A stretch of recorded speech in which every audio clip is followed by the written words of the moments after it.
Well, we've learned how to calculate our cation ratios, but what do those ratios mean and how should we use them? So just have a look at calcium here.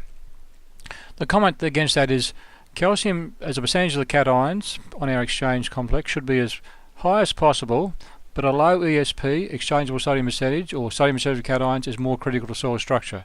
So let's go down here to sodium, because this is the measure of whether the soil is sodic or not. Okay, and our critical level in Australia is 6%. I think the Americans use 5%, in Australia we use 6%.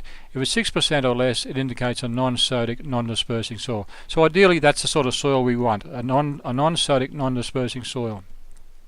While we're on dispersion, we should have a look at magnesium.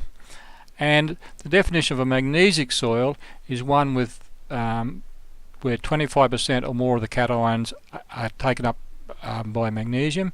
So ideally we want our magnesium percentage of cations to be less than 25% to indicate a non-magnesic soil. Now magnesic soil is one that's going to be tight, sticky, and can disperse if work wet. So normally it doesn't disperse, but if work wet it can disperse. Okay, but there are some soils with quite high magnesium levels. For example, greater than 45% of the cation of the exchange complex is taken up with magnesium, and they can be well structured if the EC, the electrical conductivity, the salinity, is reasonably high to compete against the magnesium for water. Okay, what else can we have a look at? Well, certainly in acid soils, the main one may actually be aluminium, because aluminium can be toxic to plant growth, mainly to the roots. Ideally we'd like to see aluminium either 0 or less than 2%, would mean that even aluminium sensitive crops will grow.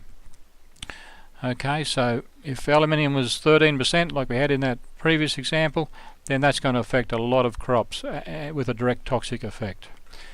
What else we got? We got potassium. They're saying perhaps 1 or 2% of your cation should be potassium.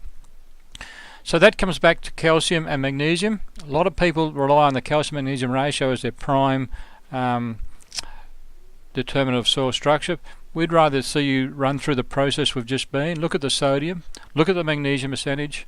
If it's an acid soil, look at the aluminium, and then worry about the calcium and magnesium last. Because if these things fall into place, if sodium's less than 6%, and magnesium's less than 25%, then you will have a high calcium ratio as a percentage of your cations. Okay, that's ideal.